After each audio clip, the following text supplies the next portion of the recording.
विवेकानंद मानव प्रकर संस्थान एवं विवेकानंद विद्यापीठ द्वारा आयोजित इस परिसंवाद में माननीय अतिथियों द्वारा भगवान श्री राम के चित्र पर दीप प्रज्वलन पुष्पार्पण के शुभ अवसर पर विद्यापीठ के छात्रों द्वारा वेद पाठ का गायन किया जाएगा।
मृतवे स्वाहा मृतवे स्वाहा।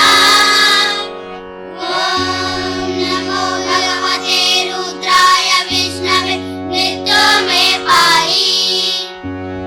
ॐ तत्पुरुषाय विद्महे महादेवाय धीमहि तन्नो रुद्रः प्रचोदयात्। ॐ नमस्ते अस्तु भगवन् विश्वेश्वराय महादेवाय त्र्यम्बकाय त्रिपुरान्तिकाय त्रिकाग्निकालाय कालाग्निरुद्राय नीलकण्ठाय मृत्युञ्जयाय सर्वेश्वराय सदाशिवाय श्रीमन्महादेवाय नमः।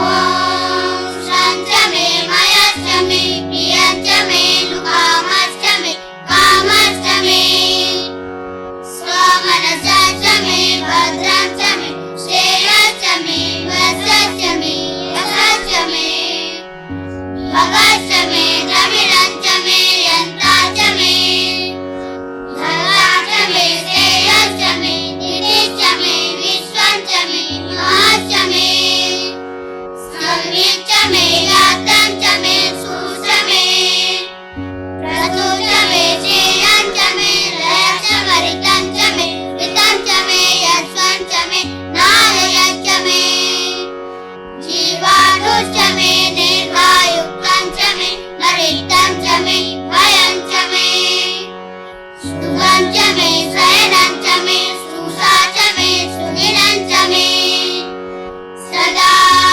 शिवम्। ॐ शान्ति शान्ति शान्तिः।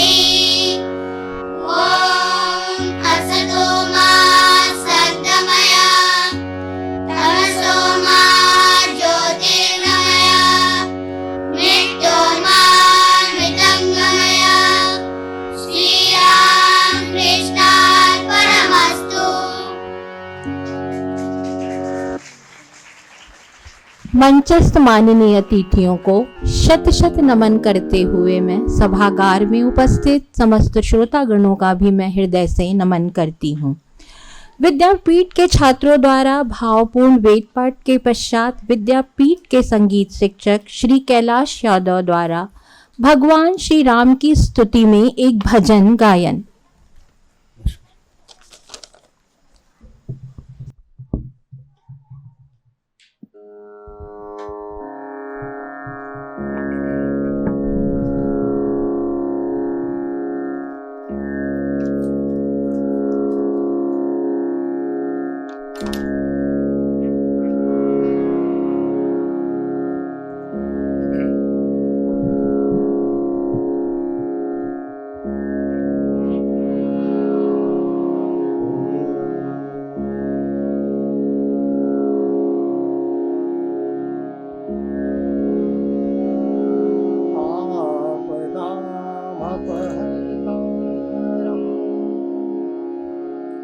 दातारं सर्वसम्पदा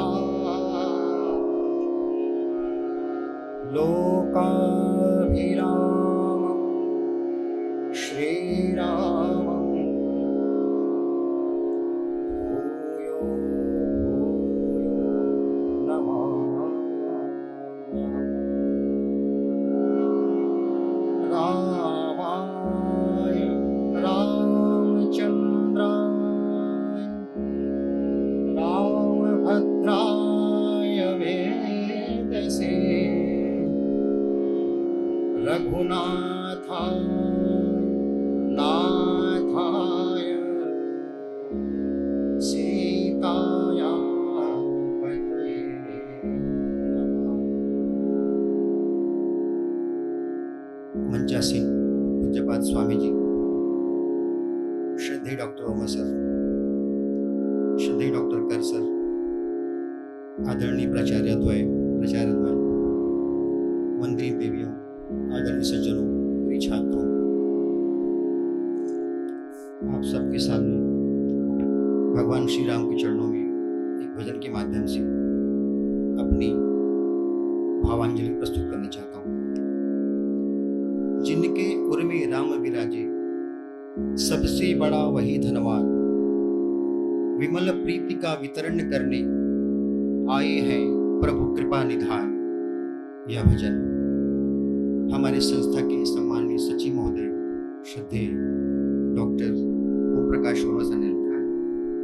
इसे राग देश के स्वरों में गाने का प्रयास किया जा रहा है।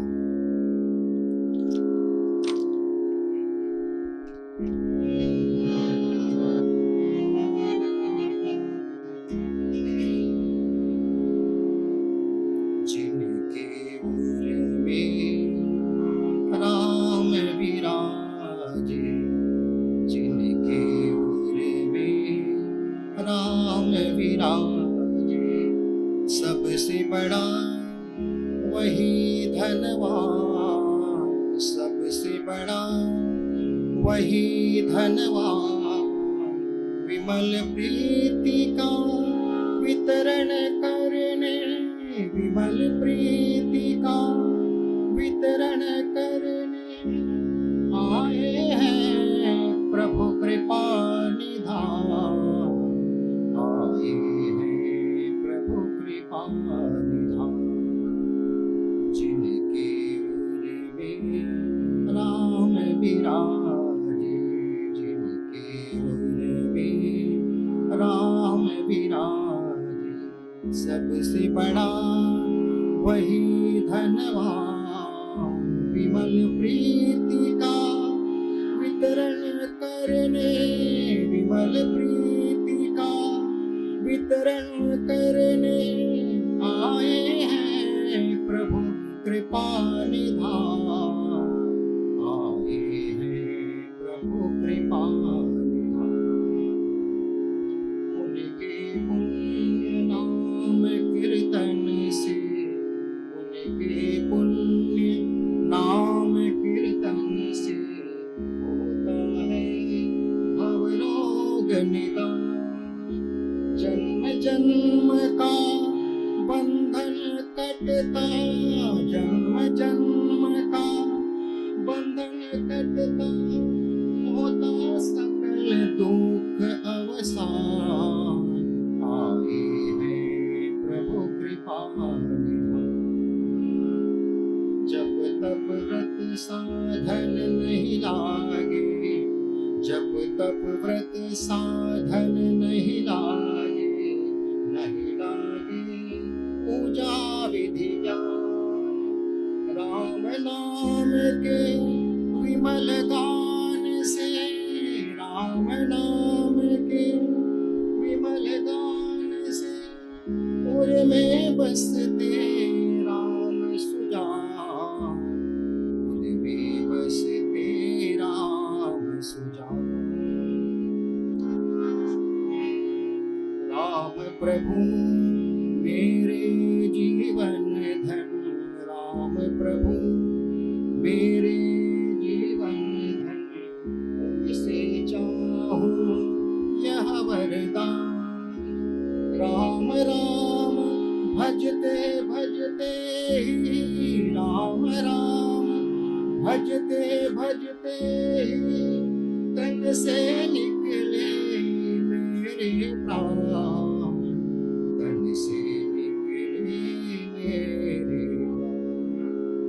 जिनके उर में राम विराजे, जिनके उर में राम विराजे, सबसे बड़ा वही धनवान, सबसे बड़ा वही धनवान, विमल प्रीति का वितरण करने, विमल प्रीति का वितरण करने आए हैं प्रभु कृपा निधान, आए हैं प्रभु कृपा निधान, आए हैं प्रभु कृपा निधान, आए हैं प्रभु कृपा निधान।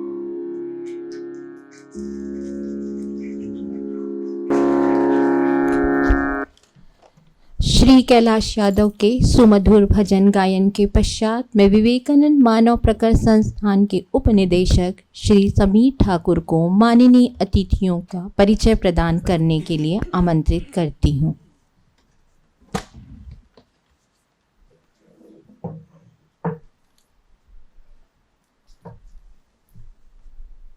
धन्यवाद मैम।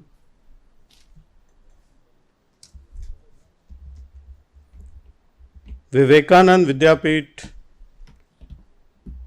विवेकानंद मानव प्रकाश संस्थान आज हिंदी कवियों की दृष्टि में श्री राम विषय पर परिसंवाद कार्यक्रम का आयोजन कर रहा है।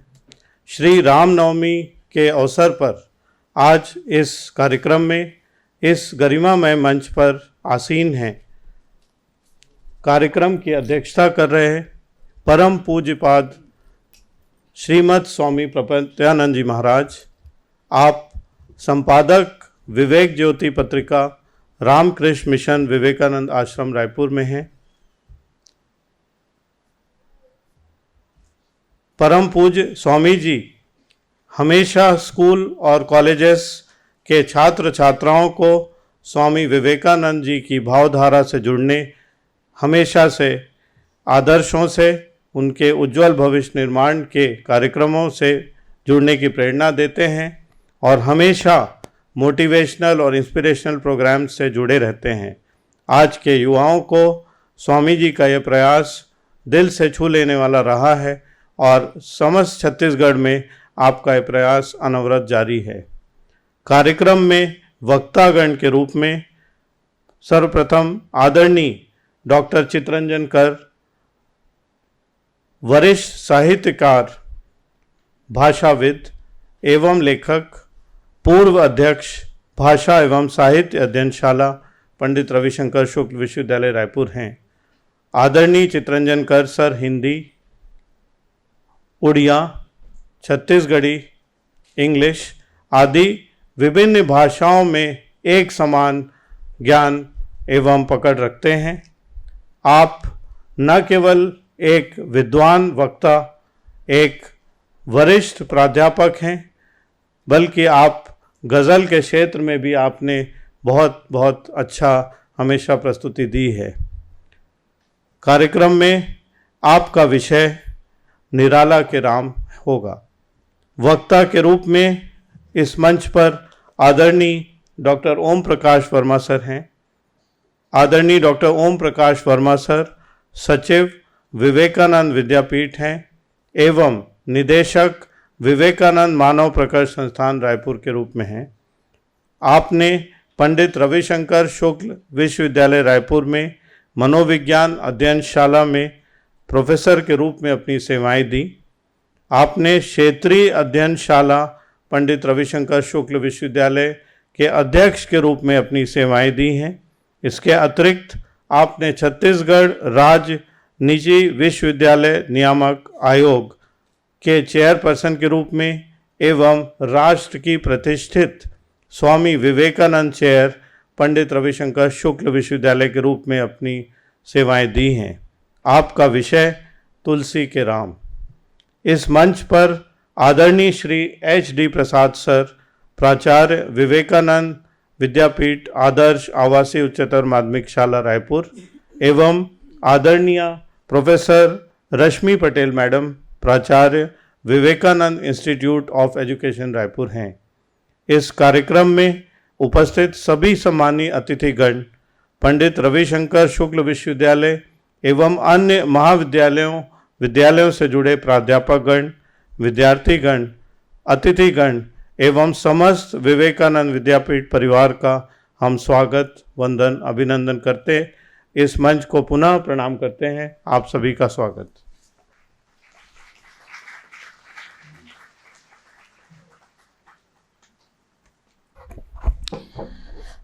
माननीय अतिथियों के परिचय के पश्चात विवेकानंद इंस्टीट्यूट ऑफ एजुकेशन की प्राचार्य डॉक्टर रश्मि पटेल से अनुरोध करती हूँ कि वे परम पूज्यपाद श्रीमद स्वामी प्रपत्यानंद जी महाराज का पुष्पगुच्छ से स्वागत करें।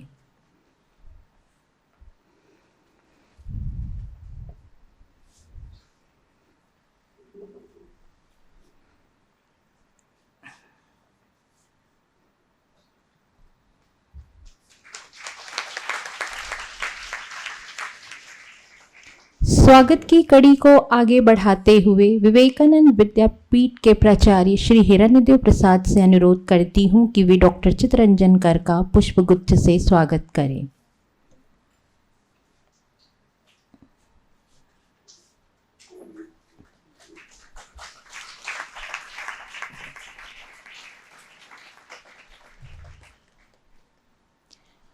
माननीय अतिथियों के स्वागत के पश्चात इस परिसर में संचालित चारों संस्थाओं के प्रमुख विवेकानंद मानव प्रकट संस्थान के निदेशक डॉक्टर ओम प्रकाश वर्मा को वक्तव्य के लिए आमंत्रित करती हूँ। आपके वक्तव्य का विषय है तुलसी के राम।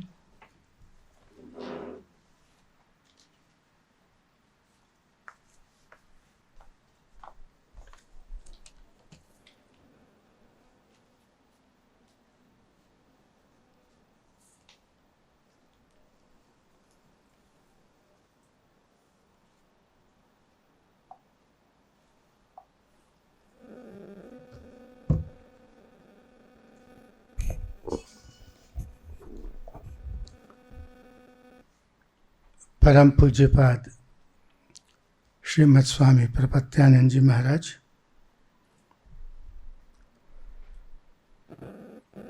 परम श्रद्धेय डॉक्टर चित्तरंजन कर जी, विवेकानंद इंस्टीट्यूट ऑफ एजुकेशन की प्राचार्या श्रीमती रश्मि पटेल और विवेकानंद विद्यापीठ आवासीय विद्यालय के प्राचार्य श्री एच.डी. प्रसाद जी,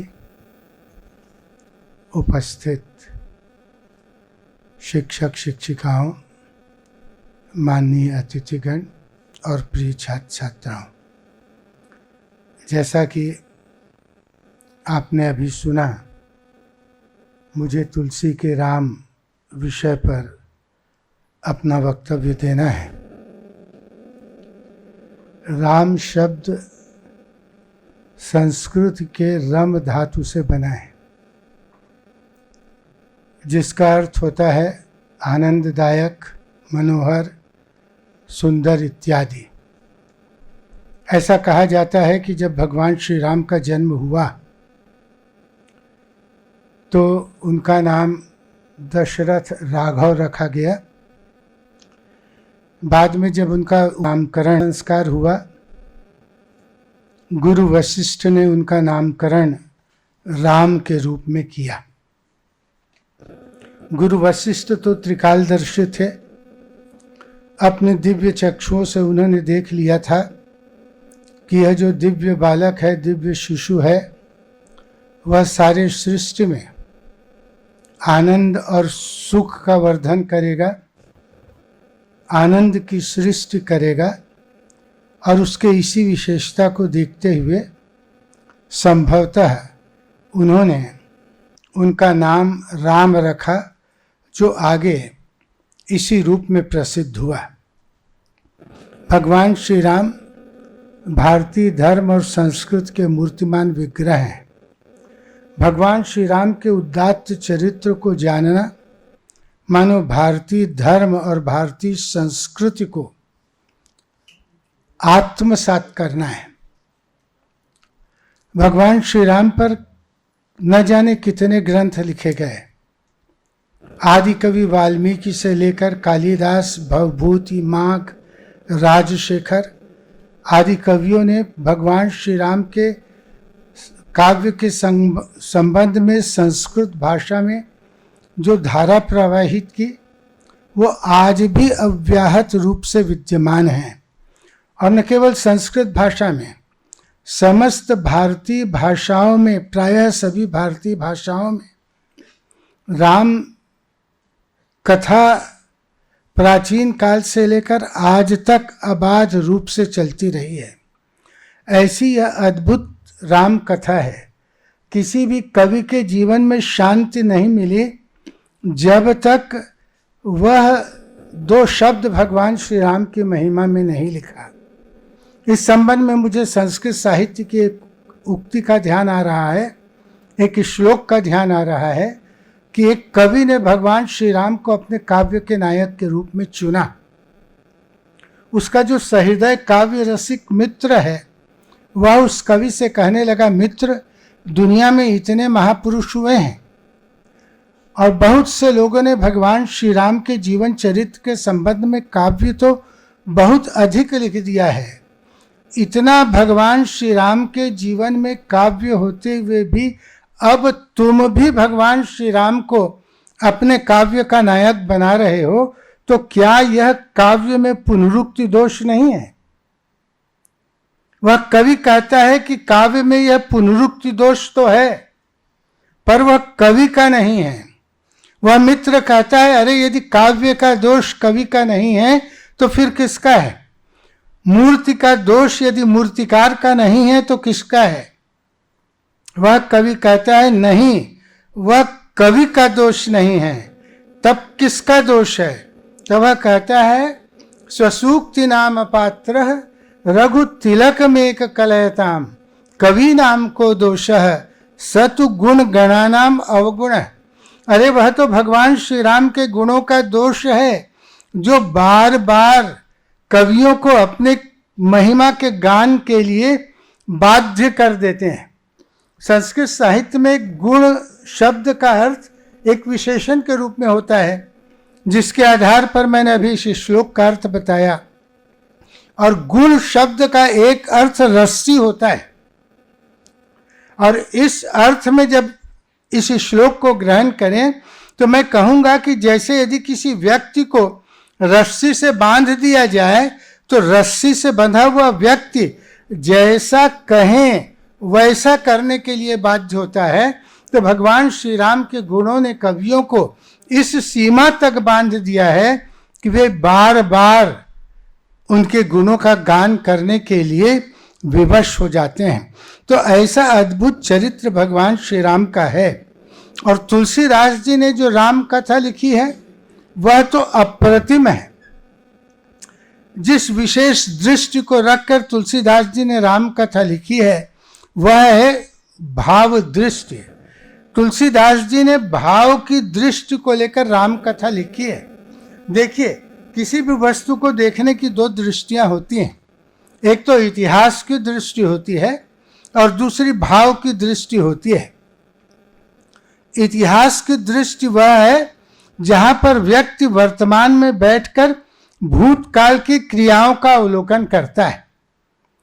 इतिहास का अर्थ है इतिहास, यह ऐसे था। यदि इस दृष्टि से हम भगवान श्री राम के जीवन चरित्र को देखें तो हमको मानना पड़ेगा कि भगवान श्री राम एक राजा थे, अमुक वर्षों तक उन्होंने राज्य किया और अमुक वर्षों पश्चात उनकी मृत्यु हो गई। पर यदि हम भगवान श्री राम के जीवन को इस दृष्टि से देखते हैं तो हम उनके जीवन से कोई लाभ नहीं पा पाएंगे।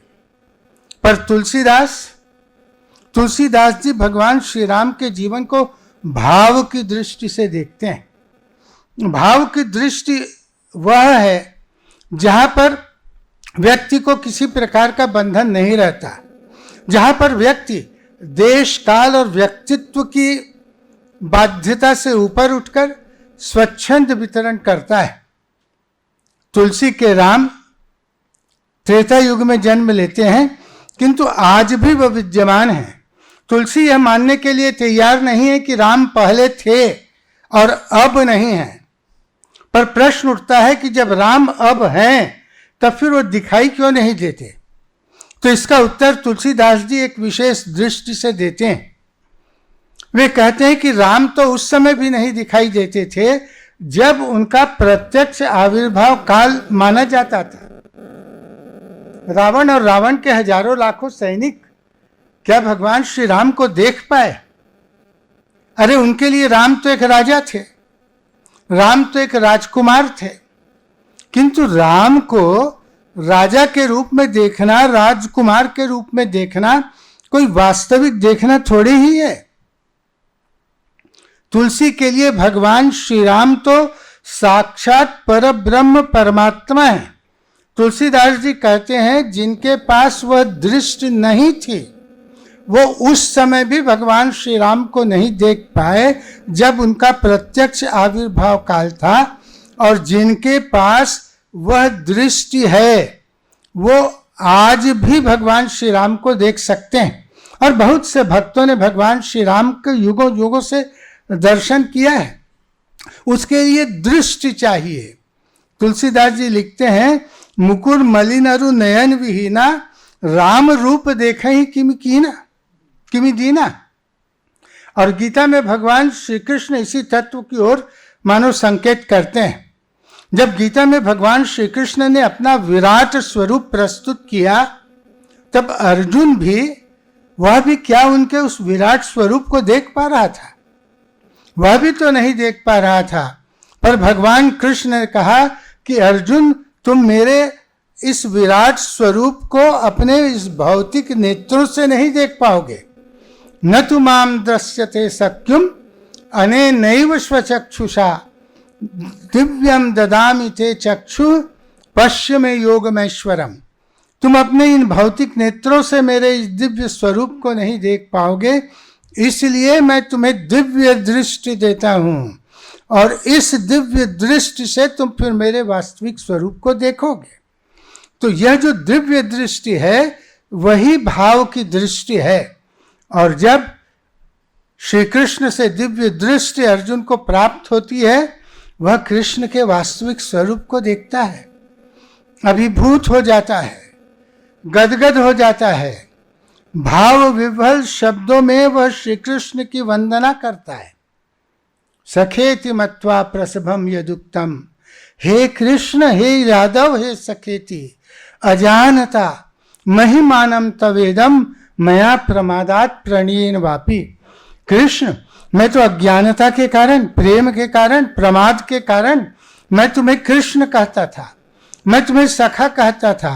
अरे कभी कभी तो मैं तुम्हें राउत भी कह दिया करता था, यादव भी कह दिया करता था। पर अब जब तुमने मुझको दिव्य दृष्टि दी है, मैं जान गया हूं कि तुम कौन हो। अब दिव्य दृष्टि पाकर फिर अर्जुन कृष्ण के वास्तविक स्वरूप को देखता है।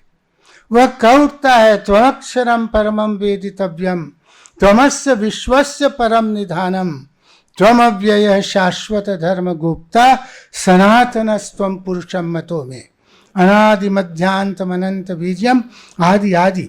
माने कृष्ण के वास्तविक स्वरूप को वह जब भाव की दृष्टि को पाता है, ये दिव्य दृष्टि को पाता है, तभी वह भगवान श्री कृष्ण के जीवन को देख सकता है, उनके वास्तविक स्वरूप को देख सकता है।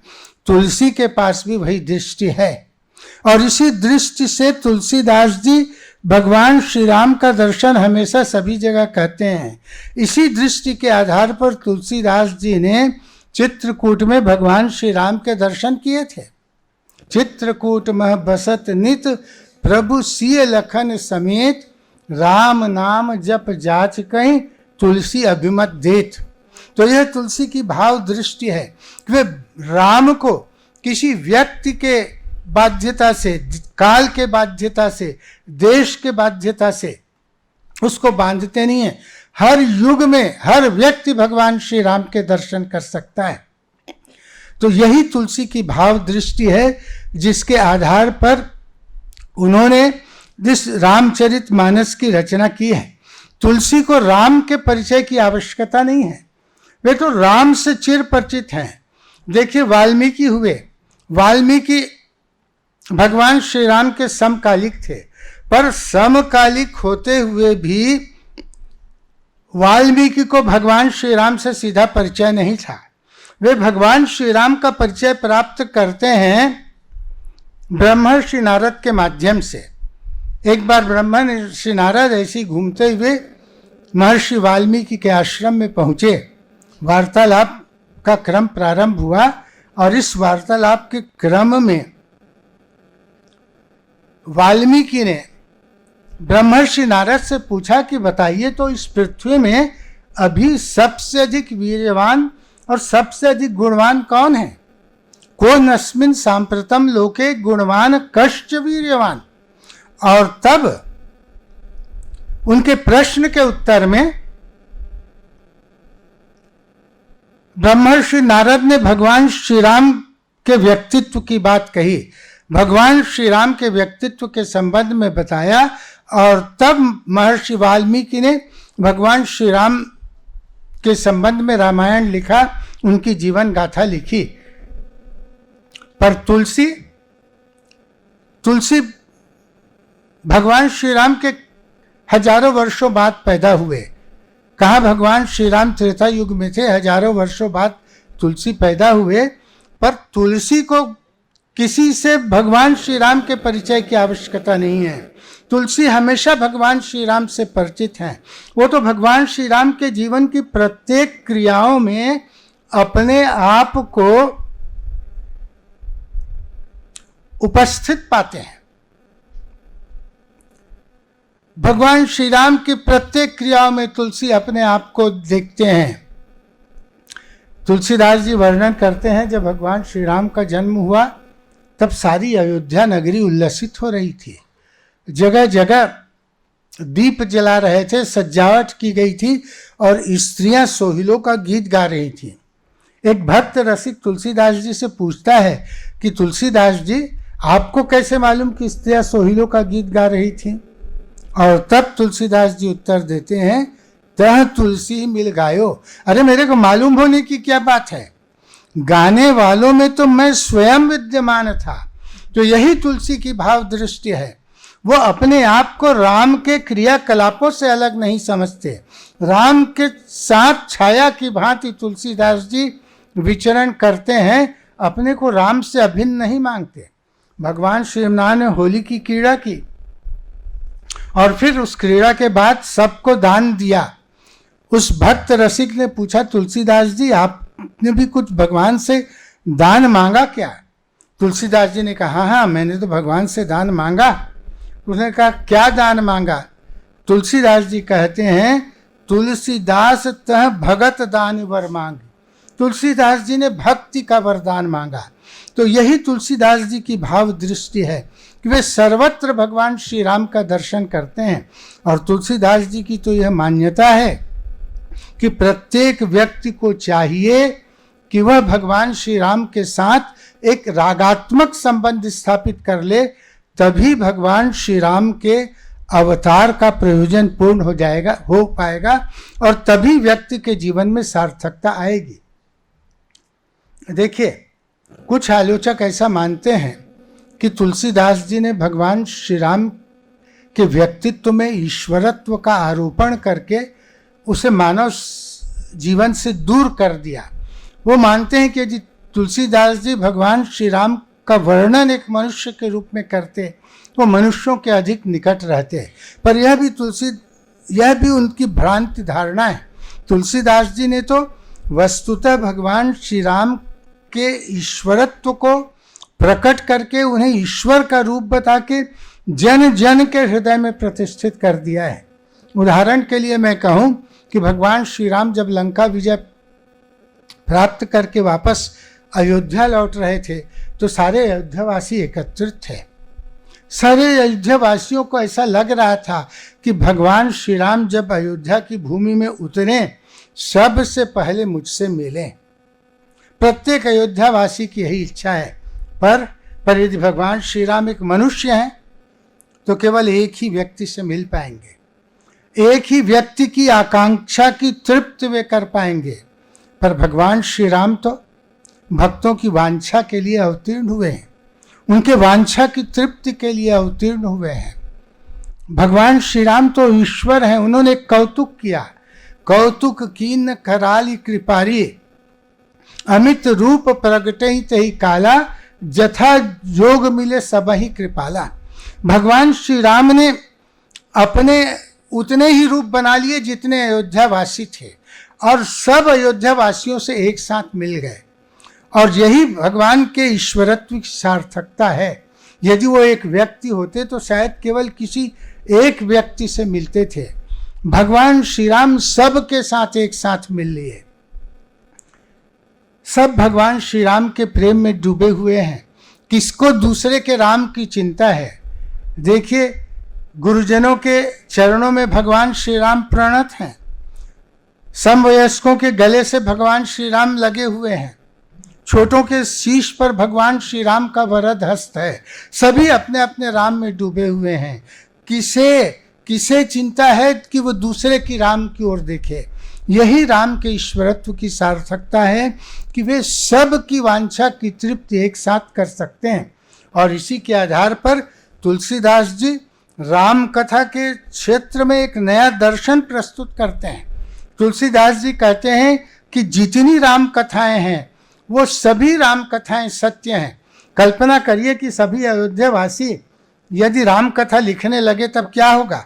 सभी अयोध्यावासी तो यही लिखेंगे ना कि जब भगवान श्री राम आए तो सबसे पहले मुझसे मिले। अब बताइए, जितने अयोध्यावासी हैं सबकी राम कथा अलग अलग है। अब किसकी राम कथा सही है, किसकी राम कथा गलत है? अरे सब ने भगवान श्री राम को अपने भाव हृदय में देखा है। और इसीलिए तुलसीदास जी कहते हैं हरि अनंत हरि कथा अनंता। हरि अनंत है, हरि कथा अनंता है। प्रत्येक जो भक्त है वह भगवान श्री राम का अवतरण अपने भाव संसार में करता है और अब उसी के आधार पर भगवान श्री राम की लीलाओं का दर्शन करता है। वह वास्तविक दर्शन करता है और यही दर्शन वास्तविक दर्शन है। तो यह दृष्टि तुलसीदास जी भगवान श्री राम के संबंध में रखते हैं।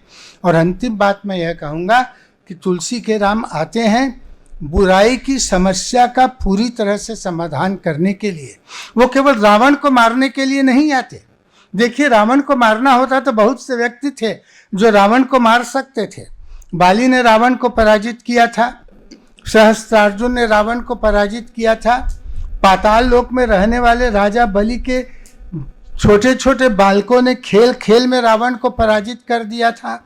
सहस्त्रार्जुन भी रावण को पराजित कर सकते थे, परशुराम भी रावण को पराजित कर सकते थे क्योंकि उन्होंने रावण विजेता सहस्त्रार्जुन को पराजित किया था।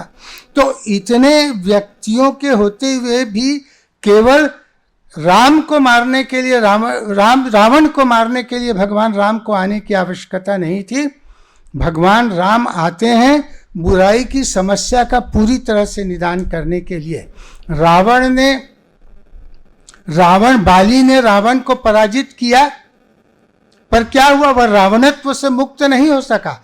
अरे इस रावण ने तो अपने भाई को लात मारकर बाहर से निकाला, किंतु उस बाली ने तो अपने भाई को लात मार कर पहले ही निकाल दिया। इस रावण ने तो परस्त्री का अपहरण पहले ही कर लिया, किंतु उस बाली ने अपने भाई की स्त्री का अपहरण तो पहले ही कर लिया।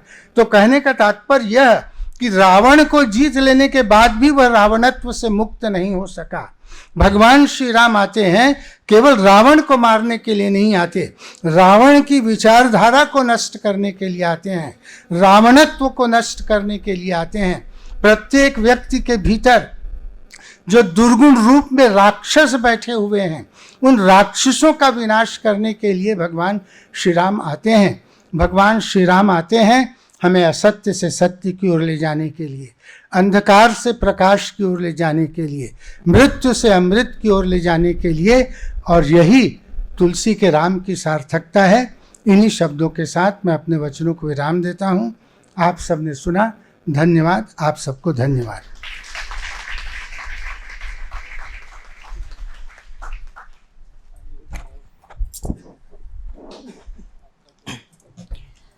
वर्मा सर के तुलसी के राम पर भावपूर्ण वक्तव्य के पश्चात मैं डॉक्टर चितरंजन कर को वक्तव्य हेतु आमंत्रित करती हूँ। आपका विषय है निराला के राम।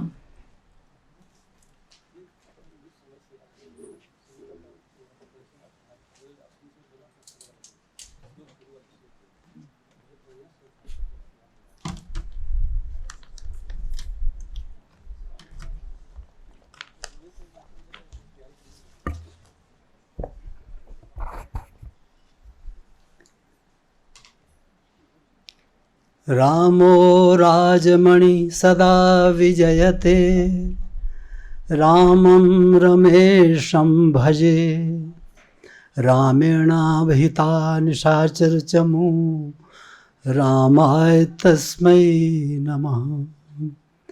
रामान्नास्ति परायणं परतरं, रामस्य दासोऽस्म्यहम्। रामे चित्तलय सदा भवतु मे, भो राम मामुद्धर। विवेकानंद मानव प्रकर्ष संस्थान विवेकानंद विद्यापीठ के तत्वावधान में आयोजित इस सारस्वत परिसंवाद मैं सर्वप्रथम प्रभु श्री राम के चरणों में कोटि कोटि वंदन। आज के इस आयोजन के अध्यक्ष श्रीमद स्वामी प्रपत्यानंद जी, श्री डॉक्टर ओम प्रकाश वर्मा जी, सचिव विवेकानंद विद्यापीठ और निदेशक विवेकानंद मानव प्रकर्ष संस्थान, प्राचार्य प्रोफेसर प्रसाद जी, प्रोफेसर रश्मि पटेल जी, डॉक्टर समीर ठाकुर जी, सभागार में बैठे मेरे परम मित्र सहपाठी डॉक्टर उमाशंकर तिवारी जी, जितने भी माननीय अतिथिगण, हमारे इस विद्यालय के आचार्यगण, प्यारे छात्र छात्राओं, तुलसी के राम पर आपने प्रोफेसर वर्मा जी का बहुत ही ज्ञानवर्धक सारगर्भित वक्तव्य सुना। मुझे निराला के राम पर अपने विचार प्रकट करने हैं। जब इस विषय का चयन हो रहा था प्रोफेसर वर्मा जी के साथ, इसके पहले भी हम लोग वाल्मीकि के राम, निराला के राम, मैथिलीशरण गुप्त के राम, तुलसी के राम इत्यादि ऐसे अनेक कार्यक्रम कर चुके थे यही विद्यापीठ में, सभागार में। निराला पर दृष्टि लोगों की गई नहीं, ऐसा लगा आज तक। वो भी बहुत आश्वस्त हुए और बहुत प्रसन्न हुए कि ये एक बहुत अच्छा विषय होगा। मित्रों, निराला ने वाल्मीकि, भवभूति, कृत्तिवास, तुलसीदास द्वारा रचित रामायण या राम कथा को ही अपना आधार बनाया। कोई नई बात नहीं कही है। वो राम तो उनके लिए, जो अभी डॉक्टर वर्मा ने कहा, कितने सारे पर्याय, एक कविता लिखी उन्होंने, राम की शक्ति पूजा। और वो कविता कैसी रही होगी कि सभी आलोचकों ने, सभी विद्वानों ने एक मत से उसे महाकाव्य की ऊंचाई प्रदान की। एक कविता एक महाकाव्यात्मक औदात्य से संवलित है।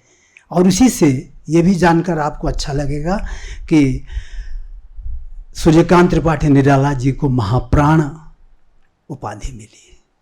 महाप्राणत्व तो उनमें जो औदात्य है उस रचना में, मैं कुछ अंश पढ़ूंगा क्योंकि ये मेरे लिए भी और आप सबके लिए अच्छा होगा।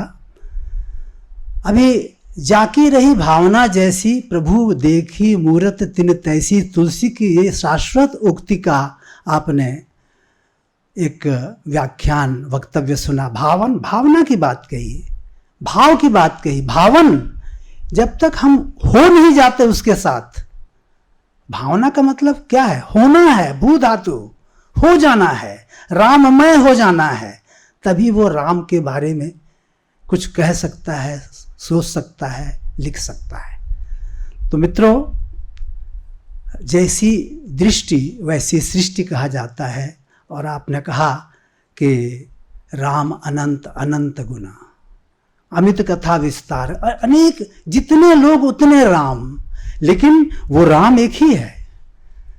मुझे एक बहुत बड़े अंग्रेजी के कवि हैं, डॉक्टर ठाकुर को पता होगा, डॉक्टर जयंत महापात्र, उनसे मिलने का अवसर मिला। उन्होंने कहा सत्य जो है वो यथावत किसी को दिखाई नहीं पड़ता। अभी राम की बात कह रहे थे सर कि दिखाई नहीं पड़ता, वो एक रूपक की तरह दिखाई पड़ता है। कहते हैं ट्रूथ इज अ मेटाफर। हम अपनी दृष्टि का आरोप करते हैं और उसको उस रूप में देखते हैं, यथा तथ्य उसका हमें भावन नहीं होता है। तो यहाँ निराला के राम ये कैसे राम हैं, कितने सारे नामों का उसमें संबोधन या उच्चारण है, देखिएगा। ये रघुवर भी हैं, रघुनायक हैं, रघुकुल मणि हैं, राघवेंद्र हैं, अच्युत हैं, शेष शयन हैं, कमल लोचन हैं, सच्चिदानंद, रघुनंदन, मर्यादा पुरुषोत्तम, राघव, रघुकुल गौरव, रघुमणि, भानुकुल भूषण, पुरुष सिंह, राजीव नयन, पुरुषोत्तम, जानकी नयन, जानकी प्राण। ये मैंने पूरी तरह शोध करके इन नामों को लिया है इस कविता से। बड़ी कविता है, लंबी कविता है।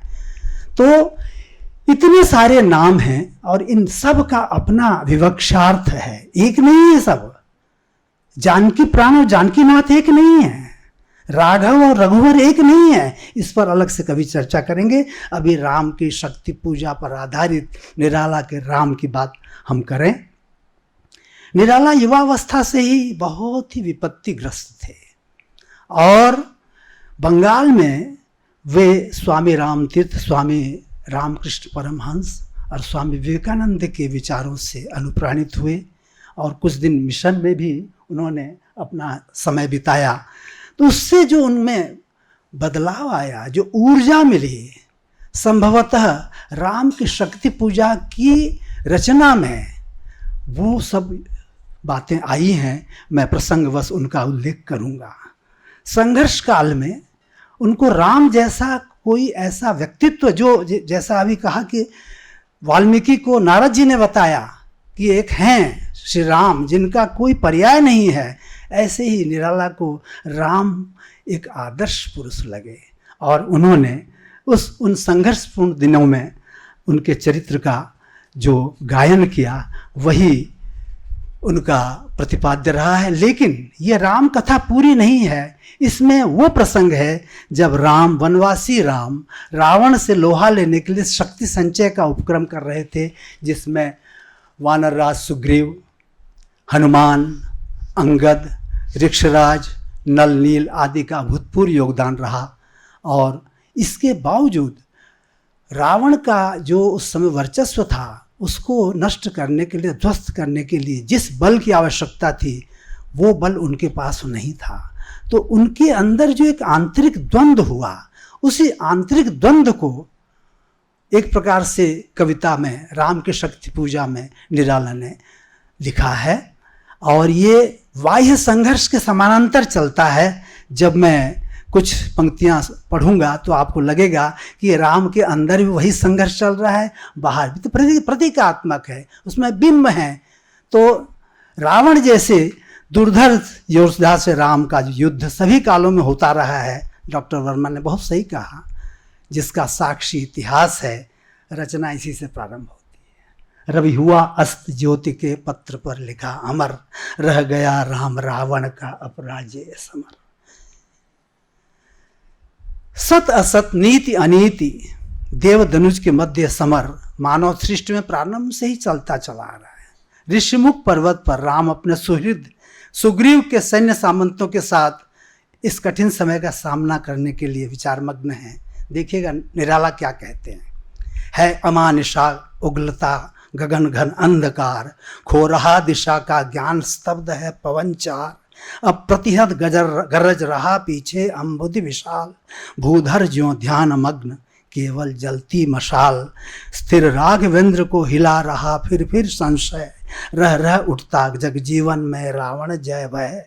जो नहीं हुआ आज तक हृदय रिपुद्यम श्रांत, एक भी अयुत लक्ष्य में रहा जो दुराक्रांत। कल लड़ने को हो रहा विकल्पू बार बार, असमर्थ मानता मन उद्यत हो हार हार। इस किंग कर्तव्य स्थिति में राम जी को स्मरण हुआ जनकपुर में जानकी के प्रथम मिलन का वह क्षण। कविवर निराला ने प्राणी मात्र में प्रेम को संजीवनी सदृश निरूपित किया है। हम प्रेम को सामगान कहें तो अत्युक्ति नहीं होगी, जिससे निष्प्राण भी प्राणवान हो उठता है। राम के जीवन का एक दृश्य देखिए। ऐसे क्षण घन अंधकार घन में जैसे विद्युत, जागी पृथ्वी तनया कुमारिका छवि अच्युत। देखते हुए निष्पलक याद आया उपवन, विदेह का प्रथम स्नेह का लतांतराल मिलन, नैनों का नैनों से गोपन प्रिय संभाषण, पलकों का नव पलकों पर प्रथमोत्थान पतन, कांपते हुए किसलय झरते पराग समुदाय, गाते खग नवजीवन परिचय तरुमलय वलय, ज्योति प्रभात स्वर्गीय ज्ञात छवि प्रथम स्वीय, जानकी नयन कमनीय प्रथम कंपन तुरीय, सिहरातन क्षण भर भूला मन लहरा समस्त, हरधनुम भंग को पुनर्वार ज्यों उठा हस्त, फूटी स्मृति सीता ध्यान लीन राम के अधर, फिर विश्व विजय का भावना हृदय में आई भर। सीता के प्रति जो उनका जो वो क्षण था, उससे उनमें एक विश्व विजय की भावना भर आई, एक प्रकार से ऊर्जा आ गई उनमें, एक संजीवनी सदृश उसका प्रभाव रहा। ऐसी अग्नि परीक्षा के समय की व्यक्ति की सामर्थ्य सीमा प्रमाणित होती है, जिसमें गत आगत अनागत सभी एक निरंतर्य में रहते हैं। राम को अपने विगत प्रसंगों का स्मरण होता है। वे आए या दिव्य शर अगणित मंत्रपूत, फड़का पर नभ को उड़े सकल ज्यों देवदूत, देखते राम जल रहे शलभ ज्यों रजनीचर, ताड़का सुबाहु विराध शिरस्त्रय दूषण खर। परंतु राम ने जब देखा कि माँ दुर्गा की भीमाकृति ने समग्र नभ को आच्छादित कर लिया है, जिसमें सारे ज्योतिर्मय दिव्यास्त्र बुझते चले जा रहे हैं, दंभी रावण अट्टहास कर रहा है, तब राम अश्रुसिक्त हो जाते हैं, जिससे राम प्राण हनुमान उद्वेलित उठते हैं और शक्ति से लोहा लेने के लिए एकादश रुद्र के रूप में महाकाश को पहुंच जाते हैं। वज्रांग तेज घन वना पवन को महाकाश पहुंचा एकादश रुद्र, क्षुब्ध कर अट्टहास रावण महिमा श्यामा विवाहरी अंधकार, यह रुद्र राम पूजन प्रताप तेज प्रसार, उस ओर शक्ति शिव की जो दशस्कंध पूजित, इस ओर रुद्र वंदन जो रघुनंदन पूजित, करने को ग्रस्त समस्त व्योम कपि बढ़ा अटल, लख महानाश शिव अचल हुए क्षण भर चंचल। शिव ध्रोई मोहम्मद दास कहावा, सोनरी सपने हो मोहि न भावा वाली बात यहाँ देखिए। तुलसीदास पर एक उनका खंड काव्य है, तुलसी के प्रति अगाध भक्ति निराला के मन में रही है। शिव ने शक्ति को इस विषम क्षण में अनुनय पूर्वक कहा, मर्यादा पुरुषोत्तम राम के अनन्य भक्त एकादश रुद्र पर यदि प्रहार करो तो अनिष्ट हो जाएगा। अतः इस अवरोध को दूर करने के लिए मां अंजना के रूप में हनुमान को प्रबोधन दो, ये शिव शक्ति से कह रहे हैं। तभी सहसा नभ में अंजना रूप का हुआ उदय, बोली माता तुमने रवि को जब निगल, तब नहीं बोध था तुम्हें रहे बालक केवल, यह महाकाश है जहां वास शिव का निर्मल, पूजते जिन्हें श्री राम उसे ग्रसने को चल, क्या नहीं कर रहे तुम अनर्थ सोचो मन में, क्या दी आज्ञा ऐसी कुछ श्री रघुनंदन ने, तुम सेवक हो छोड़कर धर्म कर रहे कार्य, क्या असंभाव्य हो यह राघव के लिए धार्य। कपि हुए नम्र क्षण में माता छवि हुई लीन, उतरे धीरे धीरे ग्रह प्रभुपद हुए दीन। हनुमान जी शांत हो गए। विभीषण ने भी भीषण राम को प्रबोधन देते हुए कहा कि आपके तेज से सभी का तेज है, आप यदि इस प्रकार विषण्ण हो जाएंगे, उदास हो जाएंगे तो कैसे काम चलेगा।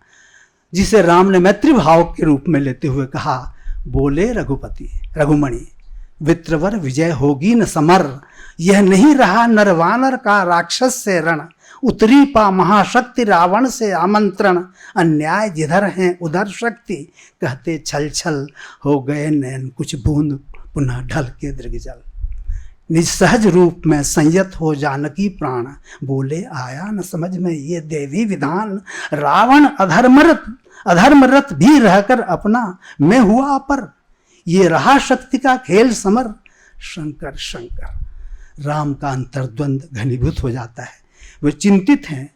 पतन घातक क्षात्र धर्म की प्रतिष्ठा से ही संस्कृति की रक्षा करती आ रही परंपरा जो पूर्वजों से चली आ रही है, उसके रक्षण में उनके दिव्यास्त्र निस्तेज हो रहे हैं, क्योंकि देखा है महाशक्ति रावण को लिए अंक, लांछन को लिए जैसे शशांक नभ में असंक। तब जामवान ने कहा, हे पुरुष सिंह राम, तुम आराधन का उत्तर दृढ़ आराधन से दो, शक्ति की करो मौलिक कल्पना, करो पूजन, छोड़ दो समर, जब तक न सिद्धि हो रघुनंदन। ये मौलिक कल्पना क्या है? हम लोग प्रायः मौलिक मन नया अर्थ लेते हैं। मौलिक मन नया नहीं होता, मौलिक मन मूल से जुड़ा हुआ। अब वैसे तो कोई चीज नई होती नहीं, सब मौलिक ही होती है, क्योंकि जो नहीं है वो हो कैसे सकता। तो ये मौलिक कल्पना करते हैं। देखिए, इससे प्रेरित होकर रघुनंदन राम ने शक्ति का आराधन प्रारंभ किया। बोले, आवेग रहित स्वर से निश्वास स्थित मातः दशभुजा विश्व ज्योति मैं हूं आश्रित। हो विष्ट शक्ति से है खल महिषासुर मर्दित, जनरंजन चरण कमल तल धन्य सिंह गर्जित। यह मेरा प्रतीक मातः समझा इंगित, मैं सिंह इसी भाव से करूंगा अभिनंदित। बोले भावस्त चंद्र मुनिंदित रामचंद्र, प्राणों में पावन कंपन भर स्वर वेग मंद्र। देखो बंधुवर सामने स्थिति जो यह भूधर, शोभित शत हरित गुल तृण से श्यामल सुंदर। पार्वती कल्पना है इसकी मकरंद बिंदु, गरजता चरण प्रांत पर सिंह वह नहीं सिंधु। दश दिख समस्त हैं हस्त और देखो ऊपर, अंबर में हुए दिगंबर अर्चित शशि शेखर। लख महाभाव मंगल पद तल धस रहा गर्व, मानव के मन का असुर मंद हो रहा खर्व। फिर राम ने अपने प्रिय भक्त हनुमान से देवीदह से 108 नील कमल लाने के लिए कहा ताकि वो पुरस्चरण करें। अब देखिए, परीक्षा लेती है माता। पूजोपरांत जपते दुर्गा दशभुजा नाम, मन करते हुए मनन नामों के गुणग्राम। बीता वो दिवस हुआ मन स्थिर इष्ट के चरण, गहन से गहनतर होने लगा समाराधन। साधना में बैठ गए। क्रम क्रम से हुए पार राघव के 5 दिवस, चक्र से चक्र मन चढ़ता गया ऊर्ध्व निर्लस। कर जप पूजा कर एक चढ़ाते इंदीवर, निज पुरस्चरण इस भांति कर रहे पूरा कर। चढ़ 6 दिवस आज्ञा पर हुआ समाहित मन, प्रति जप से खिच खिच होने लगा महाकर्षण। संचित त्रिकुटी पर ध्यान द्विदल देवी पद पर, जप के स्वर लगा कांपने थर थर थर अंबर। 2 दिन निष्पंद एक आसन पर रहे राम, अर्पित करते इंदीवर जपते हुए नाम। जब 8वें दिवस सहस्रार कमल या ब्रह्मरंध्र के सोपान पर राम का मन चढ़ गया, तब माँ दुर्गा ने एक इंदीवर पूजा स्थल से उठाने का प्रयास किया। जब देखा कि वहाँ इंदीवर नीलकमल नहीं है, तब उनकी मनस्थिति कितनी विचलित हो गई होगी। वे उस समय अपने आप को, अपने जीवन को धिक्कारने लगते हैं। बड़ी प्रसिद्ध पंक्ति है राम की शक्ति पूजा की, डॉक्टर तिवारी याद कीजिए। धिक जीवन को जो पाता ही आया विरोध, धिक साधन जिसके लिए सदा ही किया शोध। जानकी हाय उद्धार प्रिया का हो न सका, वो एक और मन रहा राम का जो न थका। ये जो और एक मन है वो नहीं थका। इस अदम्य अथक मन से राम को एक युक्ति आई। क्या? माँ उन्हें राजीव लोचन कहा करती थी, वो याद आया। यह है उपाय, कह उठे राम ज्यों मंद्रित घन।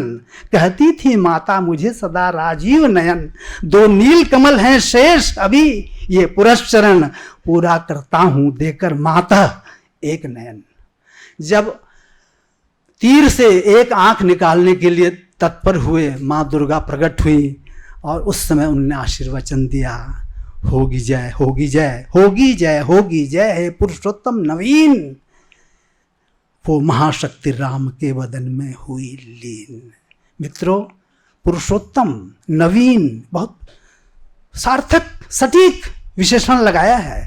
वो जो राम थे, विषण्ण राम थे, उदास राम थे, निस्तेज राम थे। साधना के बाद वो तेज आ गया, वो नवीन हो गए।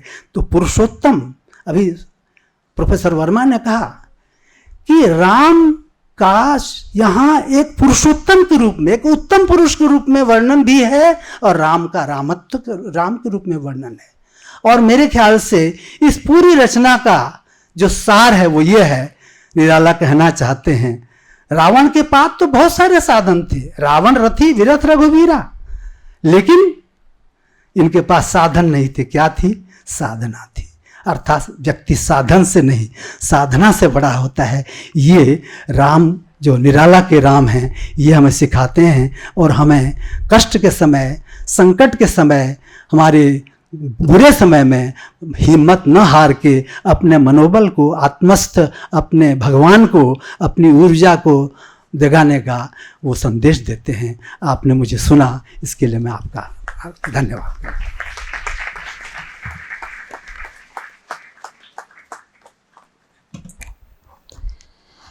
डॉक्टर कर के महाप्राण निराला के राम पर अद्भुत वक्तव्य के पश्चात मैं परम पूज्यपाद श्रीमद स्वामी प्रपत्यानंद जी महाराज को अध्यक्षीय उद्बोधन के लिए आमंत्रित करती हूँ। पुनः अपनी संस्था की ओर से उन्हें शत शत नमन करती हूँ।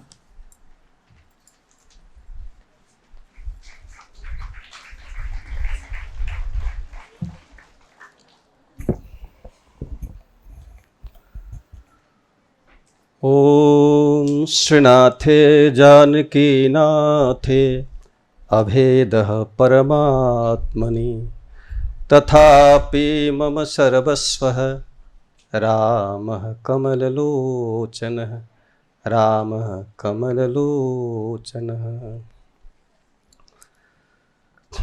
मानव प्रगत संस्थान द्वारा आयोजित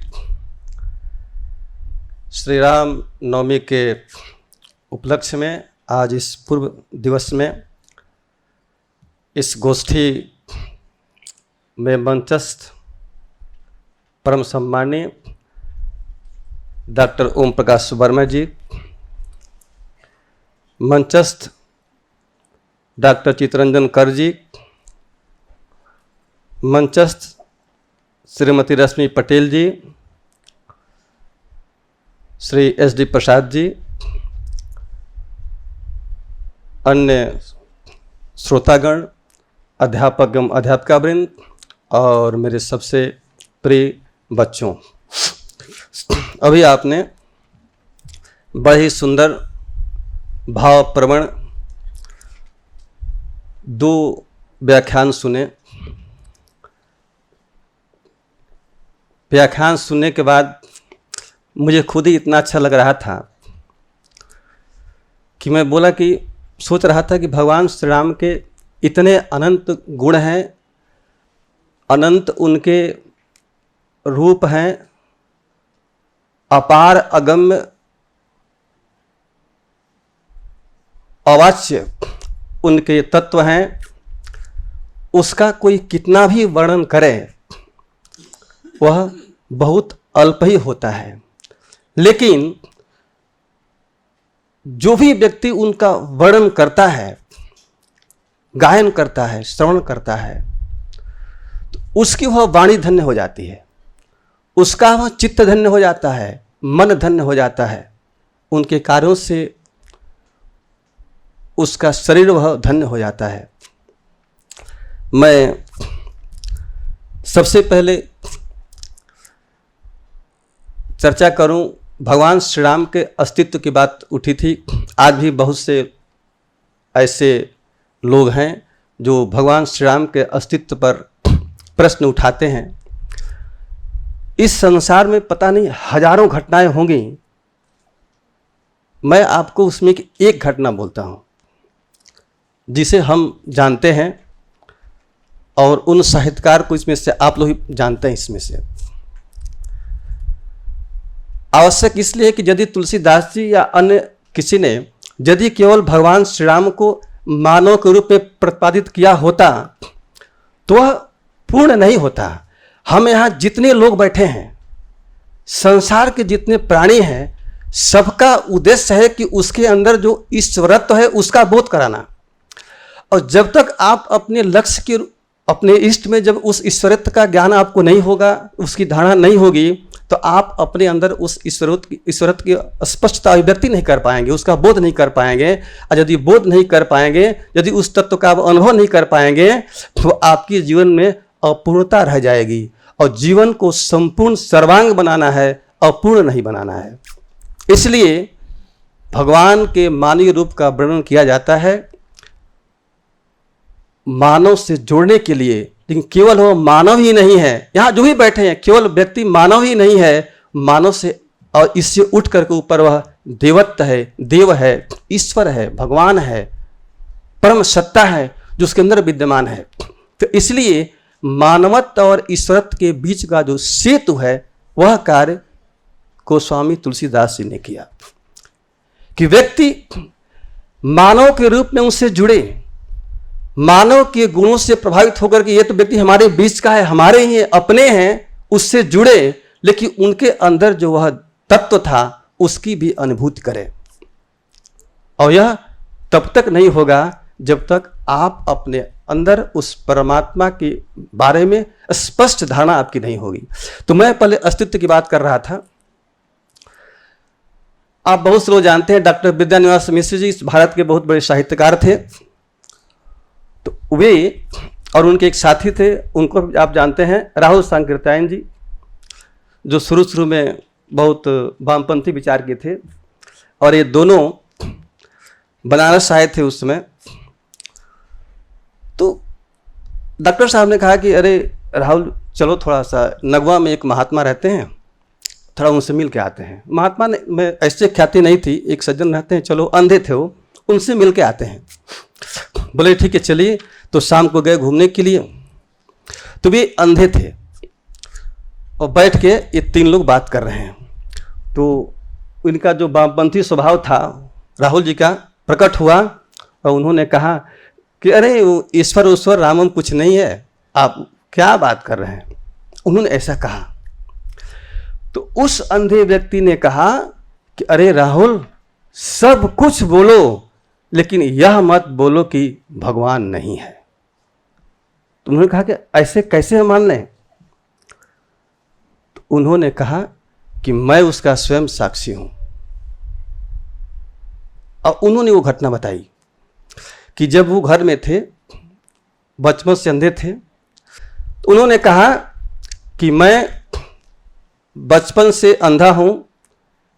जब थोड़ा बड़ा हुआ तो मेरी इच्छा हुई कि मैं काशी में वास करूंगा, लेकिन हमारे पास उतने पैसे नहीं हैं, कौन देखेगा, एक अंधे व्यक्ति को बहुत सेवा की आवश्यकता पड़ती है, कौन ले जाएगा, कौन करेगा ये सब। लेकिन मेरी इच्छा होती थी कि मैं काशी में जाऊंगा, काशी में वास करूंगा, भगवान शिव की आराधना करूंगा रह करके वहां पर। लेकिन ये मेरी इच्छा जो है, इच्छा ही बनकर रह गई थी। थोड़ा बड़े हुए तो उनके मन में आया कि नहीं, अब जो कुछ भी होगा मैं काशी जाऊंगा। अकेले उनके मन में एक दृढ़ संकल्प उठा और वो काशी के लिए अकेले चल पड़े। और आते हैं, 80 घाट का नाम आपने सुना होगा। 80 घाट है बनारस में, उसके बगल में नगवा घाट है। वहीं पर किसी ने उनको रहने का स्थान दे दिया, रहने लगे। एक दिन रात में जब वो जा रहे थे, उठे नित्य क्रिया के लिए, तो खाई में गिरने लगे। तो क्या देखते हैं, तुरंत वहाँ से, वो तो अंधे थे, उनको दिखता नहीं था, ठीक वहाँ से भगवान निकलते हैं और उनको वहाँ रोकते हैं और उठा करके फिर उनको अपने उनके स्थान पर लाते हैं। और फिर ये बोलते हैं कि वही नहीं, मैं जब भी जहाँ जा रहा हूँ तो देखता हूँ मेरे साथ भगवान खड़े हैं, सीताराम जी खड़े हैं, साथ में लेके जा रहे हैं। बोले मैं तो फिर अकेले रात में कभी भी सवेरे उठ के जाता हूँ, गंगा जी में भोजन के लिए जाता हूँ, कहीं भी घूमने लगा मैं, हमको कोई डर नहीं था। बोला कि मैं उनकी सत्ता का प्रत्यक्ष अनुभव करता हूँ, इसलिए सब कुछ कहो लेकिन यह मत बोलो कि राम भगवान नहीं है। मैं आपको ये घटना सुनाया कि जो लोग आक्षेप उठाते हैं उन्होंने कभी भी भगवान की उस रूप में आराधना किया ही नहीं। और भगवान की बात छोड़ दीजिए, यहाँ इतने बच्चे बैठे हैं, आप जानते हैं कि जो छोटे बच्चे होते हैं ना, जो 2, 3, 4, 5 के बच्चे या और भी छोटे बच्चे 2 साल 4 साल, उसके पिताजी इतने बड़े व्यक्ति, मान लीजिए कोई VC है, कोई कलेक्टर है, कोई DM है, कोई कुछ है, वो छोटा बच्चा क्या जानता है? जानता है उसके बारे में? कुछ नहीं जानता है। मुझे घटना याद है, 2 बच्चे आपस में बात कर रहे हैं, दोनों साथी हैं। एक लड़का बोलता है, अरे तुम्हारे घर में इतना लोग आता है तुम्हारे पिताजी से मिलने के लिए, और हमारे यहाँ तो कोई आता ही नहीं, हमारे पिताजी से मिलने कोई नहीं आता है। उसको यह पता नहीं है क्यों नहीं आता है। हम अपने बीच के लोगों को नहीं जानते हैं। बड़े होने पर आप एक आदमी को सामने देखते हैं, वो व्यक्ति कैसा है, क्या है, हम नहीं जानते हैं, नहीं समझते हैं, बिना गए बिना बात किए। ठीक वैसे ही यदि भगवान को मानवीय रूप को छोड़कर यदि इससे उच्चतर रूप को जानना है तो हमें उनका स्मरण करना पड़ेगा, चिंतन करना पड़ेगा, उनके उन गुणों की अवधारणा करनी पड़ेगी जो बड़े महान पुरुषों ने कहा है, बताया है। तो यह है कि मानव भगवान के रूप में भगवान थे नहीं, भगवान हैं। राम का रूप भले ही भौतिक शरीर भले ही चला गया, लेकिन राम का जो रामत्व है वह आज भी विद्यमान है। वह कब दिखता है? जब कोई व्यक्ति अपने भाइयों से लोभ नहीं करता है, धन संपत्ति के लिए अपने भाई से विवाद नहीं करता है, झगड़ा नहीं करता है, जब बोलता है कि नहीं भाई ये सब कुछ तेरा है, तुम जितना चाहो उसमें से ले लो, हमें इससे कोई आपत्ति नहीं है, सब तुम्हारा है। जब ऐसा कोई अपने भाई के प्रति सद्भावना रखता है तो वहां पर रामत्व उसका जागृत होता है। जब कोई व्यक्ति किसी भी व्यक्ति से अपने अहंकार को प्रस्थापित नहीं करता है, अहंकार में किसी का अपमान नहीं करता है, किसी को मारता पीटा नहीं है, किसी झगड़ा नहीं करता है, किसी विवाद नहीं करता है, अपने अहंकार से किसी को मसलता नहीं है, तब वहां पर रामत्व जागृत होता है। राम सबका उत्थान करने के लिए आए थे, सबका विकास करने के लिए आए थे, सबका आत्मसम्मान प्रदान करने के लिए आए थे। वहां उसका रामत्व जागृत होता है। जब कोई व्यक्ति समस्त प्राणियों को प्रेम करता है कि मेरे अपने हैं, हम लोग में वो वृत्ति है, हम लोग प्रेम करते हैं, लेकिन केवल अपने बच्चों को प्रेम करते हैं, अपने परिजन को प्रेम करते हैं। लेकिन जब कोई व्यक्ति विराट रूप में जब सबको प्रेम करता है कि सभी हमारे हैं, हम लोग बोलते हैं कि राष्ट्र के सभी लोग हमारे हैं, देश के सभी देशवासी हमारे अपने हैं, लेकिन जिस दिन यह वृत्ति और बढ़ जाए कि विश्व के सारे प्राणी हमारे हैं, चर अचर सब में उसे अपनत्व के बोध होने लगे, तब वहां पर रामत्व जागृत होता है। राम का जो तत्व है वह जागृत होता है। जब कोई व्यक्ति इस संसार के अज्ञानियों को जब ज्ञान प्रदान करता है, जब उन्हें अशिक्षा से दूर करता है, उसे ज्ञान प्रदान करता है, उसके जीवन में वो चेतना जागृत करता है, तब भगवान का वह रामत्व प्रकट होता है। जब कोई व्यक्ति अज्ञानता से जड़े हुए लोगों को मुक्ति प्रदान करने के लिए मार्ग बताता है, तो वहां पर रामत्व जागृत होता है। राम केवल रूप तक सीमित नहीं है, राम केवल राम नाम तक सीमित नहीं है। जो रामत्व है, जो राम तत्व है, जो सर्वव्यापक चेतना है, वह श्री राम है। राम केवल राजा ही नहीं थे, इस संसार में हजारों राजा आए और चले गए, कौन किसको याद करता है, लेकिन श्री राम आज भी जन जन में व्याप्त हैं। बहुत से लोग बौद्धिक लोगों के मन में व्याप्त हैं, लेकिन श्री राम ऐसे हैं जो मूर्ख से लेकर के और विद्वान तक, छोटे बच्चे से लेकर बड़े तक, ग्रामीण व्यक्ति से लेकर के और जो बड़े बड़े बौद्धिक लोग हैं उनके तक, सब में राम व्याप्त हैं। वह केवल अपने राजा के कारण नहीं, उनमें जो रामत्व था, जो राम तत्व था, जो राम शक्ति थी, उसके कारण व्याप्त हैं। जब जिसने जहां पुकारा, राम वहां प्रकट हुए, उनकी रक्षा किया। तो इसलिए हम श्री राम को केवल इतिहास नहीं बताते। श्री राम केवल इतिहास नहीं है, श्री राम इतिहास नहीं वर्तमान है। हम केवल इतिहास की दृष्टि से सामान्य लोगों को समझाने के लिए बताते हैं, लेकिन श्री राम की इतिहास नहीं, वर्तमान है, सदा वर्तमान में रहे और रहेंगे। त्रिकाल व्यापी जो भगवान श्री राम हैं, जो हमेशा थे, हमेशा हैं और हमेशा रहेंगे। ऐसे श्री राम की आराधना करने वाले, उनके गुणों का चिंतन करने वाले, उनके आप देखते हैं इस संसार में कितने रूप हैं, कितने नाम हैं, बहुत से रूप और नाम हैं कि जब आप देखते हैं तो आपके मन में घृणा और द्वेष उत्पन्न हो जाता है। ऐसे भी संसार में बहुत से रूप और नाम हैं, लेकिन भगवान श्री राम का जो रूप है, उनके रूप को देखते ही व्यक्ति का चित्त प्रसन्न हो जाता है। अभी अयोध्या में श्री राम मंदिर में भगवान की जो मूर्ति की स्थापना हुई, आप देखिए उस मूर्ति में जो सौम्यता है, जो मधुरता है, हम देखते हैं तो प्रसन्न हो जाते हैं। भगवान श्री राम के जब हम गुणों को याद करते हैं तो हमारे चित्त में एक प्रसन्नता हो जाती है, आनंद हो जाता है, हमें हर प्राणियों को होता है। तो भगवान श्री राम ये हमारे चेतना के आराधना के विषय हैं। जैसे अभी हमारे चित्तरंजन जी ने कहा कि किस प्रकार से निराला जी ने शक्ति की आराधना, श्री राम की जो शक्ति की आराधना थी उसका प्रतिपादन आपने किया। जब भी किसी को ही विजय प्राप्त करना होता है तो उसे शक्ति की आराधना करनी पड़ती है, और श्री राम ने भी विजय प्राप्त करने के लिए शक्ति की आराधना किया। और यह हम सबको संदेश देता है कि यदि हमें अपने जीवन में उत्थान करना है, अपने को यदि कहीं उत्कृष्ट से उत्कृष्ट चीज़ों को उपलब्धि करनी है, तो हमें शक्ति की आराधना करनी पड़ेगी। और भगवान श्री राम ने स्वयं शक्ति की आराधना की है, उन्होंने हमारे लिए मार्ग को प्रशस्त किया है। ओम भैया ने पुनरुक्ति की बात कही थी।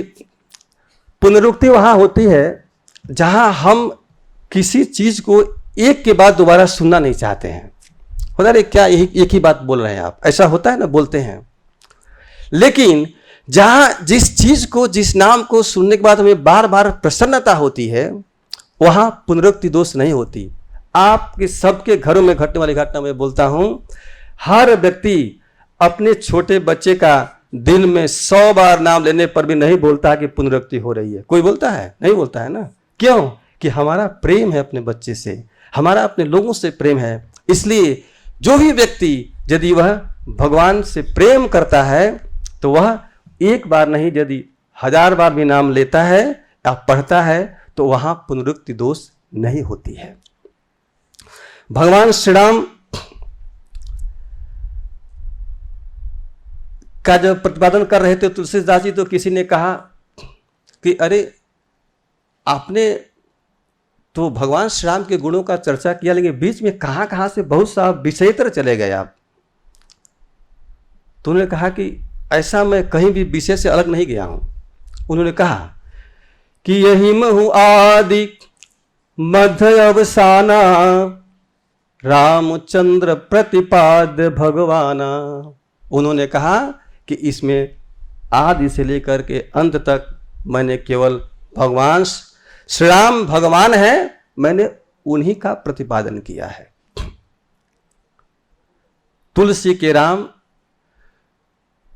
भक्त वह होता है जो भक्त के साथ हमेशा जुड़कर चलता है। जैसे डॉक्टर ओम प्रकाश भैया ने बताया था कि भक्त हमेशा चाहता है कि मैं भगवान के साथ रहूं, और तुलसीदास जी हमेशा उनकी हर लीलाओं में अपने को जोड़ते हैं, साथ में उनके हैं, हर क्रियाओं में उनके साथ में जोड़ते हैं। यहां तक कि हनुमान जी ने कहा एक बार माँ सीता जी से कि माँ, जब भगवान बिल्कुल अकेले बैठे रहे ना, शांत में आपके साथ अकेले बैठते हैं, तो थोड़ा सा कृपा करके मेरी एक बात उनसे कह दीजिएगा। तो माँ सीता ने कहा कि अरे तुमको तो भगवान बहुत मानते हैं हनुमान, तुमको तो खुद बोल सकते हो। नहीं नहीं, आपके साथ जब अकेले रहते हैं ना तब उसमें कहिएगा। बोले क्या कहना है? बोले कि एक काम करना माँ, अम्ब इतने कहियो जाई। माँ इतने कहिएगा कि एक व्यक्ति है जो आपका नाम लेकर के जीता है, तो आप उस पर थोड़ा कृपा कर दीजिए, आपके थोड़ी सी कृपा करने से हमारा बन जाएगा। तो इस प्रकार से भक्त जो है भगवान से अपने को जोड़ता है, और भक्त हमेशा यह चाहता है कि मैं भगवान से संयुक्त रहूं।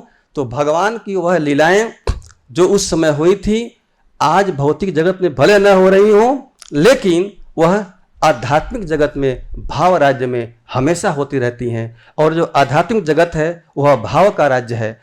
उस भाव राज्य में जो रहता है और भगवान का चिंतन करता है, उनके साथ रहता है, तो उसका जो वर्तमान का जो समय है वह भी उत्कृष्ट हो जाता है, वह भी लीला में हो जाता है। समय बहुत हो चुका है और मैं अपने वाणी को विराम दूंगा, लेकिन बच्चों को एक बात बता दूं कि भगवान श्री राम के जो 2 गुण हैं, भगवान श्री राम गुण निधान है, उनके 2 गुण को तुम अवश्य अपनाना।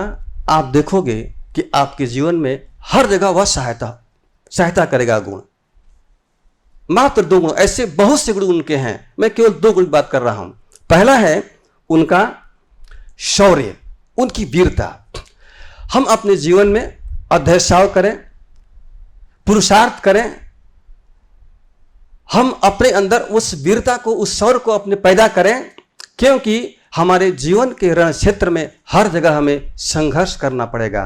आज तक ऐसा कोई व्यक्ति नहीं हुआ जिसने अपने जीवन में संघर्ष न किया हो। जिसने संघर्ष नहीं किया उसके जीवन में उतना उत्कर्ष दिखाई नहीं देता।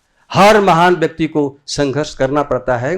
तो भगवान श्री राम के जीवन में जो शौर्य है, जो वीरता है, वह अपने जीवन में लाओ और अपने जीवन के निर्माण के लिए, इस देश के निर्माण के लिए, इस विश्व के निर्माण के लिए उस शौर्य का उपयोग करो। तो बच्चों को ये चीज सीखनी चाहिए कि भगवान श्री राम से हम क्या सीख सकते हैं। सीखने की बहुत सी बातें हैं। जब आपके अंदर वीरता आ जाए, शौर्य आ जाए, उत्कर्ष आ जाए, तो आप उसके साथ साथ धैर्य रखना। धैर्य, दो चीजें। धैर्य, जीवन में ऐसा होता है कि हम बिल्कुल सही रास्ते पर चल रहे हैं, लेकिन कभी कभी किसी कारणों से हमें सफलता दृष्टिगोचर नहीं होती है, तो हमें धैर्य नहीं होता। धैर्य के कारण हम टूट जाते हैं और टूटने के कारण हम असफल हो जाते हैं। इसलिए बच्चों को यह बात बैठाना चाहिए कि हम अपने जीवन में धैर्य का विकास करेंगे। और भगवान श्री राम में अपार धैर्य था। भगवान श्री राम शौर्यशाली होने के साथ साथ अत्यंत विनम्र थे। उन्होंने रावण को परास्त किया, लेकिन जब जाते हैं तो माँ से कहते हैं कि माँ पूछती, अरे तुम कैसे रावण को मारा? तो बोलते, माँ तो तेरा आशीर्वाद था इसलिए मर गया। गुरुजी पूछते हैं तो गुरुजी को श्रेय देते हैं, पिताजी पूछते हैं पिताजी को श्रेय देते हैं। अपने कहीं कोई श्रेय नहीं, हर जगह दूसरों को श्रेय देते हैं। तो यह जो विनम्रता है, जो श्रद्धा है, यह बच्चों में उत्पन्न होनी चाहिए। तो भगवान श्री राम के जीवन से हम सभी लोग यह शिक्षा लें कि अपने जीवन में अपने उत्कर्ष के लिए हम अभ्यास करेंगे, पुरुषार्थ करेंगे और साथ साथ धैर्य, विनम्रता, श्रद्धा का विकास करेंगे। भगवान के उन गुणों को आधान करके भक्त अपने जीवन में रामत्व को प्रकट कर सकते हैं, अपने जीवन में उस तत्व की अनुभूति कर सकते हैं जिसको पहले किसी ऋषियों ने किया है, आचार्यों ने किया है, उसको आज भी हम अपने हृदय में अनुभूति कर सकते हैं। भगवान श्री राम थे, आज भी हैं और अनंत काल तक रहेंगे। मैं आप सभी लोगों को बहुत बहुत धन्यवाद देता हूं कि आपने हम लोगों को सुना, और इस आशा के साथ कि आप अपने जीवन में श्री राम को प्रतिष्ठित करेंगे। धन्यवाद।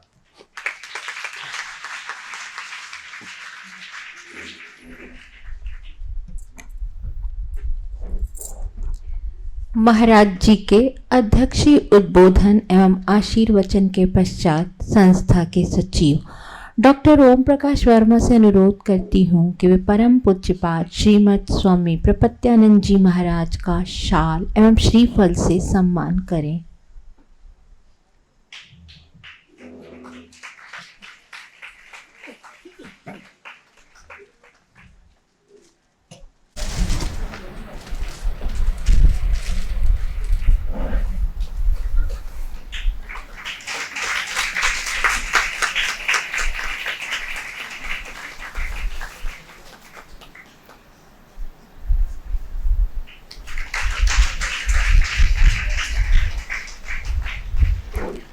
आदरणीय डॉक्टर चितरंजन कर का शाल एवं श्रीफल से सम्मान करने के लिए विवेकानंद मानव प्रकल्प संस्थान के उप निदेशक डॉक्टर समीर ठाकुर को आमंत्रित करती हूँ।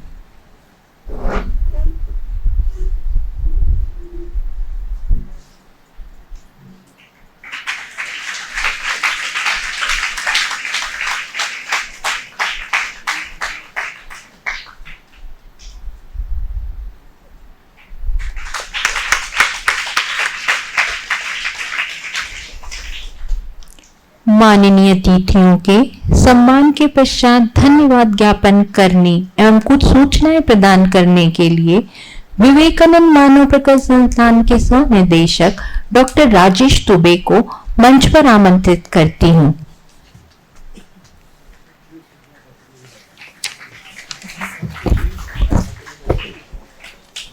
विवेकानंद मानव प्रकल्प संस्थान विवेकानंद विद्यापीठ रायपुर द्वारा हिंदी कवियों की दृष्टि में श्री राम विषय पर आयोजित आज के इस परिसंवाद कार्यक्रम की अध्यक्षता कर रहे परम पूज्यपाद श्रीमद स्वामी प्रपत्यानंद जी महाराज, संपादक विवेक ज्योति, रामकृष्ण मिशन विवेकानंद आश्रम रायपुर, वक्ता के रूप में उपस्थित डॉक्टर चितरंजन कर जी, वरिष्ठ साहित्यकार, भाषाविद, लेखक एवं पूर्व अध्यक्ष भाषा एवं साहित्य अध्ययनशाला पंडित रविशंकर शुक्ल विश्वविद्यालय रायपुर, डॉक्टर ओम प्रकाश वर्मा जी, सचिव विवेकानंद विद्यापीठ रायपुर एवं निदेशक विवेकानंद मानव प्रकर्ष संस्थान को मैं उनके विद्वतापूर्ण, सारगर्भित एवं प्रेरणादायी वक्तव्यों के लिए सहृदय धन्यवाद ज्ञापित करता हूँ।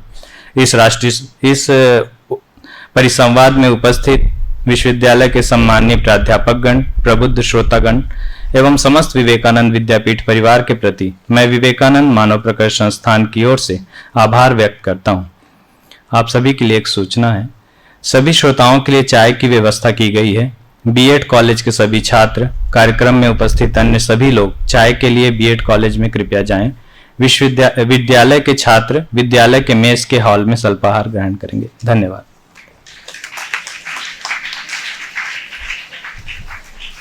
कार्यक्रम समाप्ति की घोषणा की जाती है।